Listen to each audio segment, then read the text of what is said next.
दिलेला होता। डिसेंबर महिन्याचा आम्ही 25 ते 30 डिसेंबर दिलं होतं। आत्ता आम्ही जानेवारी महिन्याचा जो आहे आता उद्या परवामध्ये त्याची सुरुवात होईल आणि 26 जानेवारीच्या आत त्यांच्या खात्यामध्ये जमा होतील। त्याच्यामुळे कुठेही आम्ही आत्तापर्यंत कुठलाही लाभ हा रिफंड किंवा परत कुठल्याही अकाउंटमधनं घेतलेला नाही आहे। याची आपल्या माध्यमातून मला निश्चितपणाने राज्यातील सर्व माता भगिनींना, लाडक्या बहिणीच्या लाभार्थ्यांना मला त्या ठिकाणी सांगायचं आहे आणि या संदर्भामध्ये कुठलाही अशा पद्धतीचा निर्णय विभाग किंवा सरकारने घेतलेला नाही आहे।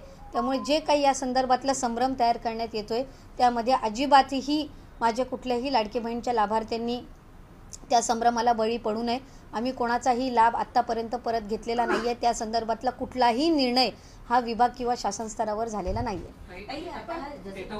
आम्ही निर्णय घेतलेला नाही, परंतु प्रश्न असा आहे की येत्या काळामध्ये सुद्धा असा निर्णय म्हणजे स्वतःहून सरकार कोणाला पैसे परत मागणार नाही, ज्यांची इच्छा आहे त्यांनी परत करावं असंच धोरण पुढे पण अवलंबलं जाणार आहे निश्चितपणाने। कारण आम्ही आता ज्या लाडक्या बहिणींनी लाभ घेतलेला आहे, शेवटी साधारणपणे आपण लक्षात घ्या की आम्ही 2 किंवा 3 महिन्याच्या गॅपनी लाभ दिलेला आहे। आत्ता डिसेंबरचा 1 महिन्याचाच लाभ गेलाय किंवा जानेवारीचा आता जाणार आहे तो जानेवारी महिन्याचाच लाभ जाणार आहे।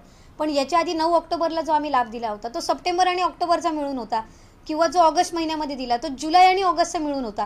त्यामुळे 2-2, 3-3 महिन्याचे लाभ गेलेले आहेत। काहींचे व्हेरिफिकेशन स्क्रुटिनी होऊन जो 3 महिन्याचा कालावधी लागलाय त्यांना कदाचित 3 महिन्याचा एकत्र लाभ सुद्धा ऑक्टोबर महिन्यामध्ये मिळालेला आहे आणि मग त्यावेळेला त्यांच्या काही लक्षात आलेलं आहे की बाबा आपलं काही ड्युप्लिकेशन झालेलं आहे अकाउंटचं। काहींचा आधार कार्ड त्यांच्या मुलाचा त्यांनी नंबर दिलेला स्थानिक पातळीवर असेल पण नाव त्यांचं दिलेलं होतं, तर अशा पद्धतीचं काही झालेलं आहे। आणि ही मुख्यमंत्री लाडकी बहीण ही काही एकमेव योजना नाही आहे जे अशा पद्धतीचं क्रॉस व्हेरिफिकेशन किंवा स्क्रुटिनी करणारं। ही नवीन योजना आहे, 4-5 महिनेच झालेत योजना सुरू होऊन, म्हणून त्या संदर्भातले वेगवेगळे जे काही संभ्रम आहेत किंवा ज्या काही अफवा आहेत ते पसरवण्याचं काम होतं आहे। शासनाची आत्तापर्यंत कुठल्याही विभागाची तुम्ही कुठलीही योजना जर घेतलीत तर त्याचं सालाबादप्रमाणे स्क्रुटिनी किंवा क्रॉस व्हेरिफिकेशन होतच असतं। तुम्ही संजय गांधी निराधार योजना जर घेतली तर त्याचं सुद्धा वर्षातून एकदा त्याचं क्रॉस व्हेरिफिकेशन होत असतं, कोण पात्र आहेत कोण अपात्र आहेत।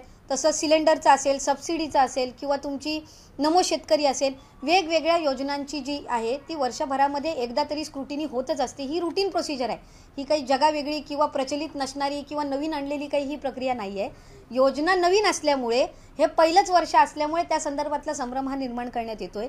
आत्तापर्यंत कुठल्याही योजनेचा वेगवेगळे विभाग, अन्न व नागरी पुरवठा असेल, कृषी विभाग असेल, तुमचं इतर काही त्या संदर्भातले आदिवासी विभाग असेल, कुठल्याही ह्याची जी थेट लाभाची योजना आहे याच्या संदर्भातली जी क्रॉस व्हेरिफिकेशन किंवा स्क्रुटिनी किंवा त्याचं मूल्यमापन करणं ही एक नियमित असणारी प्रक्रिया आहे। त्याच्यामध्ये काही वेगळं काही आहे अशातला काही भाग नाही।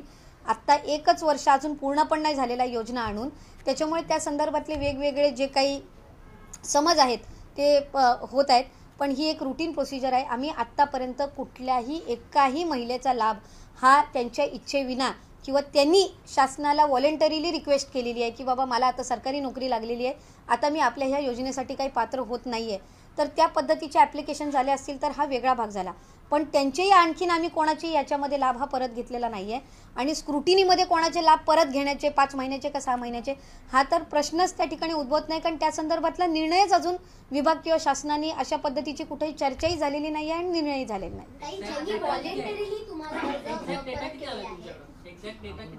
कशा संदर्भातला साधारणपणे हा मी सुरुवातीला सांगितलं की हा जो डेटा आहे हा रोज वेगवेगळ्या पद्धतीनं बदलत असतो। रोज 5-6 ॲप्लिकेशन येतात, खालच्या स्तरावर येत असतात। 3,500-4,000 आत्तापर्यंत त्या ठिकाणी आलेले असतील, पण त्याच्यामध्ये रोज जी काय आहे 4-5-10 अर्जांची ही वाढच होत असते। पण हे आम्ही मागवून घेतलेले नाही आहेत, हे स्वतःहून जे लाभार्थी आहेत ज्यांनी लाभ घेतलेला आहे 2-3-4 महिने, पण त्यांना त्या ठिकाणी आत्ता वेगवेगळ्या कारणांमुळे त्यांना माहिती झालेलं आहे की आपण अपात्र आहोत, हे व्हॉलेंटरीली जे देत आहेत स्वइच्छेने, हे त्या आपण अर्जांबद्दल बोलत आहे। आम्ही शासन म्हणून कुठल्याही एका लाभार्थ्याच्या लाभालाही हात लावला नाही आहे किंवा त्यांच्याकडे कुठल्या पद्धतीचे आम्ही संपर्क करून कुठली माहिती अजून मागवलेली नाही। काही जणी व्हॉलेंटरीली अर्ज पुढे केलेले आहे की आमचे लाभ परत द्या, अशी कधी केस आहे का तुमच्याकडे? असे तर आपणच त्या ठिकाणी आपल्याही माध्यमातून अनेकदा गेलेला आहे की 4-4.5 हजार महिला अशा आहेत, 4-4.5 हजार आहेत।